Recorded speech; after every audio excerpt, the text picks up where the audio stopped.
नमस्कार dear student, स्वागत है आपके अपने यूट्यूब चैनल रेलवे वाला स्टडी सेंटर पर। आज का ये वीडियो इंडियन सॉयल यानी कि भारत की मिट्टियों पर आधारित है, जो आगामी एग्जाम के लिए अति महत्वपूर्ण है। तो चलिए शुरू करते हैं। पहला क्वेश्चन रहा, भारत के उत्तरी मैदानों का निर्माण मुख्य रूप से निम्नलिखित में से किस प्रक्रिया द्वारा हुआ है? ज्वालामुखी विस्फोट से, विवर्तनिक उत्थान से, जलोढ़ का निक्षेपण से, हिमनद अपरदन से। उत्तर हो जाएगा ऑप्शन सी, जलोढ़ के निक्षेपण से। हिमालय और प्रायद्वीपीय पठार से निकलने वाली नदियों द्वारा लाई गई जलोढ़ मिट्टियों के निक्षेपण के कारण भारत के उत्तरी मैदान का निर्माण हुआ है।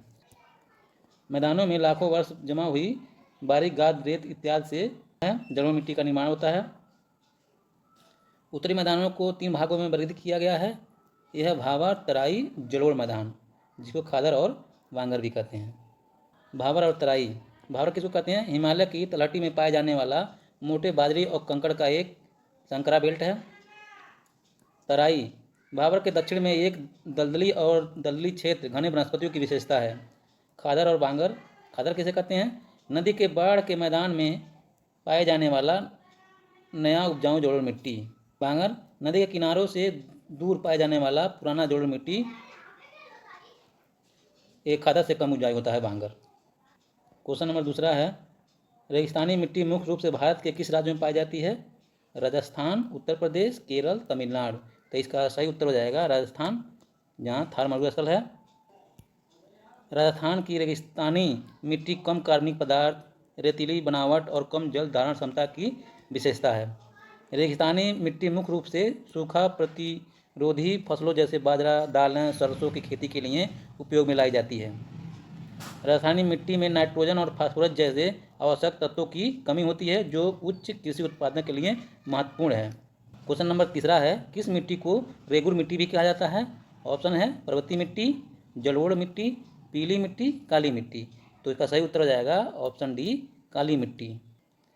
काली मिट्टी, जिसे रेगुर मिट्टी भी कहा जाता है, एक प्रकार की मिट्टी है जो लावा प्रसार वाले क्षेत्र में पाई जाती है, विशेष रूप से दक्कन पठार जैसे क्षेत्र, महाराष्ट्र, मध्य प्रदेश, गुजरात, आंध्र प्रदेश में पाया जाता है काली मिट्टी। यह कपास के लिए बहुत आदर्श मिट्टी माना जाता है, इसलिए इसे काली कपास मिट्टी भी कहा जाता है। इसमें मैग्नीशियम कार्बोनेट, कैल्शियम, पोटेशियम और चूने से भरपूर होता है, लेकिन इसमें नाइट्रोजन और फास्फोरस की मात्रा में कमी होती है।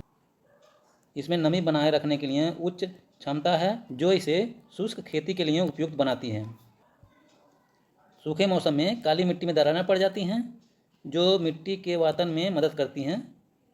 क्वेश्चन नंबर 4, निम्नलिखित में कौन सा मरुस्थलीकरण का कारण नहीं है? अतिचारण, वनोन्मूलन, जनसंख्या दबाव, सौर ऊर्जा उत्पादन। तो इसका सही उत्तर हो जाएगा ऑप्शन डी, सौर ऊर्जा उत्पादन। और ये तीनों के कारण मरुस्थल बनते हैं। मरुस्थलीकरण शुष्क भूमि क्षरण का एक रूप है, जिसमें स्वाभाविक प्रक्रियाओं के परिणाम स्वरूप या मानव प्रेरित गतिविधियों के परिणाम स्वरूप जैविक उत्पादकता खो जाती है। यह उत्पादक क्षेत्रों को अधिक से अधिक शुष्क बनाए रखता है। प्रश्न है, मिलान करना है स्तंभ 1 से स्तंभ 2 का। संगमरमर किससे बनता है? बलुआ पत्थर, कोयला, ग्रेनाइट। इसमें स्तंभ दूसरा में है औषधि शैल, जीवाश्म ईंधन, अग्नेय शैल, कायांतरित शैल। तो इसका सही उत्तर हो जाएगा ऑप्शन ए, मतलब कि संगमरमर कायांतरित शैल से बनता है, बलुआ पत्थर औषधि शैल से, कोयला जीवाश्म ईंधन से, ग्रेनाइट अग्नेय शैल से। संगमरमर एक प्रकार का कायांतरित शैल है जो चूना पत्थर से बनता है। बलुआ पत्थर एक प्रकार की औषधि शैल है जो रेत के आकार के खनिज शैल या जैविक सामग्री से बनता है। कोयला एक प्रकार का जीवाश्म ईंधन है जो मृत पौधे के अवशेषों से बनता है, जो लाखों वर्षों से अधिक दबाव और तापमान के कारण दबे हुए हैं और उच्च तापमान के अधीन हैं।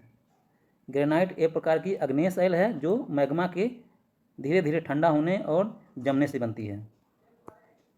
छठा क्वेश्चन है, लेटराइट मिट्टी में किसकी समृद्धता होती है? ऑप्शन है phosphorus, calcium carbonate, potassium, iron oxide. तो इसका सही उत्तर हो जाएगा option D, iron oxide. Laterite मिट्टी में आयरन ऑक्साइड सबसे ज़्यादा होता है। लेटराइट मिट्टी और चट्टान दोनों प्रकार के हैं जो आयरन और एल्युमिनियम में समृद्ध हैं। उच्च लौह ऑक्साइड के कारण लगभग सभी लेटराइट हल्के लाल रंग के होते हैं। नंबर 7, काली मृदा किस फसल के लिए उपयुक्त नहीं है? ठीक है, कपास, गन्ना, गेहूँ, मूंगफली। तो इसका सही उत्तर हो जाएगा ऑप्शन सी, गेहूँ। बकिया कपास, गन्ना और मूंगफली के लिए काली मिट्टी बहुत उपयोगी है। काली मिट्टी नमी बरकरार रखती है और कपास तथा गन्ना जैसे फसलों के लिए अत्यधिक उपयुक्त है, लेकिन यह गेहूं के लिए कम उपयुक्त है, जो अच्छी जल निकासी वाली दोमट या जलोढ़ मिट्टी के लिए सबसे अच्छी है। गेहूं, कपास काली मिट्टी के लिए सबसे उपयुक्त फसल है। यही कारण है कि इसे रेगुर मिट्टी या काली कपास मिट्टी भी कहा जाता है। काली मिट्टी पर उगाई जाने वाली प्रमुख फसल कौन कौन सा है? मूंगफली, ज्वार, अलसी, वर्जीनिया, तंबाकू, कपास, गन्ना। क्वेश्चन नंबर 8 है, हिमोड निम्नलिखित में से किसके द्वारा बनता है? प्रवाहिकीय प्रक्रिया, हिमनद प्रक्रिया, पवन प्रक्रिया, भूमिगत जल प्रक्रिया। तो इसका सही उत्तर हो जाएगा बी, हिमनद प्रक्रिया। हिमोड एक ऐसा पदार्थ है जो हिमनद को पीछे छोड़ता है। यह पदार्थ आमतौर पर मृदा और सैल होते हैं। हिमनद गंदगी और गुलाश्म के सभी प्रकार के परिवहन करते हैं जो एक हिमोड बनाने के लिए बनते हैं। 9वां क्वेश्चन है, निम्नलिखित में से कौन सा भू अपर्दन का न्यूनतम दिखाई देने वाला रूप है? मानव किससे भू अपर्दन होता है लेकिन बहुत कम दिखाई देता है वो चीज़? और नलिका अपर्दन, भूस्खलन, परत अपर्दन, बिहड़ों का निर्माण। तो इसका सही उत्तर हो जाएगा ऑप्शन सी, परत अपर्दन। परत अपर्दन भूमि अपर्दन का सबसे कम दिखाई देने वाला रूप है। परत अपर्दन वर्षा की बूंदों द्वारा भूमि पर लगाए गए बल के कारण मृदा के पतली परतों के रूप में हटने की प्रक्रिया कहते हैं। यह मृदा अपर्दन आसानी से नजर नहीं आती है, लेकिन यह हानिकारक होती है क्योंकि यह बेहतर और अधिक उपजाऊ मृदा को हटा देती है। और नलिका अपर्दन सतही जल अपवाह द्वारा जल निकासी लाइनों के साथ मृदा का अपर्दन है। जब दरारें आकार में बढ़ जाती हैं और शीर्ष की ओर अपर्दन के कारण गली तल की ओर और अधिक अपर्दन होती है, तो तल धीरे धीरे गहरा हो जाता है और चपटा भी हो जाता है और यह एक बीहड़ का निर्माण कर लेता है। बीहड़ की गहराई 30 मीटर तक हो सकती है। भूस्खलन मुख्य रूप से कई भूवैज्ञानिक प्रक्रियाओं का एक संयोजन है, जिसमें भौतिक कारण जैसे पृथ्वी की गति, व्यापक ढलान, विफलता, चट्टान गिरना, मलबे का प्रवाह शामिल है। क्वेश्चन नंबर 10 है, मृदा की अम्लीय प्रकृति की उच्च सांद्रता द्वारा दर्शाई जाती है। Phosphorus, hydrogen, oxygen, nitrogen. तो इसका सही उत्तर जाएगा ऑप्शन बी, हाइड्रोजन द्वारा दर्शाई जाती है। अधिक हाइड्रोजन आयन H+ की सांद्रता मृदा की अम्लीय प्रकृति को दर्शाता है। अधिक हाइड्रॉक्सिल OH- आयनों की सांद्रता इसकी क्षारीय प्रकृति की प्रतिनिधित्व करती हैं। फसलों के लिए अधिकतम पोषक तत्व तब उपलब्ध होता है जब pH 6.5 से 7 के बीच में होता है। क्वेश्चन नंबर 11, मृदा का रंग जो बेसाल्ट द्वारा बनता है कैसा होता है? लाल, पीला, सफ़ेद, काला। तो इसका सही उत्तर हो जाएगा डी, काला। बेसाल्ट द्वारा जो मृदा बनता है उसका रंग काला होता है। 12वां क्वेश्चन है, किसमें जल धारण क्षमता सबसे अधिक होता है? रेतीली मिट्टी में, चिकनी मिट्टी में, दोमट मिट्टी में, रेतीली और दोमट मिट्टी का मिश्रण में। तो इसका सही उत्तर हो जाएगा ऑप्शन बी, चिकनी मिट्टी में। जब किसी विशिष्ट मिट्टी में बालू का प्रतिशत अधिक होता है तो उसे रेतीली मिट्टी कहा जाता है। रेतीली मिट्टी को हल्की मिट्टी के रूप में भी जाना जाता है। दोमट मिट्टी, चिकनी मिट्टी, चिकनी मिट्टी रेत गाद मिट्टी का मिश्रण होता है जिसमें अतिरिक्त कार्बनिक पदार्थ होते हैं और अन्य प्रकार की मिट्टी की तुलना में यह बहुत उपजाऊ होते हैं। क्वेश्चन नंबर 13, लेटराइट मिट्टी में चूने की कमी होती है लेकिन किसकी प्रचुरता होती है? ऑप्शन है आयरन, फास्फोरस, कैल्शियम, उपरोक्त में से कोई नहीं। तो इसका सही उत्तर हो जाएगा ए, आयरन की भरपूर मात्रा होती है। लेटराइट मिट्टी में चूने की कमी होती है लेकिन आयरन की प्रचुरता होती है। लेटराइट मिट्टी में चूना, फास्फोरस, कैल्शियम और नाइट्रोजन की कमी होती है। लेटराइट मिट्टी द्वारा घर निर्माण के लिए जो ईंट बनाए जाते हैं वो लेटराइट मिट्टी से बनते हैं। लेटराइट मिट्टी भारत के मतलब किस राज्य में? आंध्र प्रदेश, तमिलनाडु, पश्चिम बंगाल और उड़ीसा में विशेष रूप से पाई जाती हैं। काजू, टैपिओका, कॉफ़ी, रबड़ लेटराइट मिट्टी के महत्वपूर्ण फसल हैं। जलोढ़ मिट्टी में चूना और पोटेशियम की प्रचुर मात्रा होती है। फास्फोरस और ह्यूमस की कमी होती है। जलोढ़ मिट्टी, नई जलोढ़ मिट्टी को खादर और पुरानी जलोढ़ मिट्टी को बांगर कहते हैं। जलोढ़ मिट्टी पंजाब, हरियाणा, उत्तर प्रदेश, मध्य प्रदेश, बिहार, पश्चिम बंगाल में पाई जाती है। चावल, गेहूं, गन्ना, कपास, तिलहन और जूट जलोढ़ मिट्टी के प्रमुख फसलें हैं। क्वेश्चन नंबर 14, भारत का संपूर्ण उत्तरी मैदान किस प्रकार की मिट्टी से बना है? जलोढ़ मिट्टी, काली मिट्टी, लेटराइट मिट्टी, शुष्क मिट्टी। तो इसका सही उत्तर हो जाएगा ऑप्शन ए, जलोढ़ मिट्टी। जलोढ़ मिट्टी को सबसे उपजाऊ मिट्टी मानी जाती है और यह भारत का संपूर्ण उत्तरी मैदान जलोढ़ मिट्टी का बना है। इस मिट्टी में रेत, गाद और मिट्टी होती है। आय के अनुसार जलोढ़ मिट्टी को मुख्य रूप से बांगर, पुरानी जलोढ़ और खादर, नई जलोढ़ के रूप में वर्गीकृत किया गया है। इसमें पर्याप्त मात्रा में पोटेशियम, फास्फोरस, एसिड और चूना होता है। चावल, गेहूं, मक्का, गन्ना, दलहन, तिलहन, फल और सब्जियों के लिए ये उपयुक्त मिट्टी है।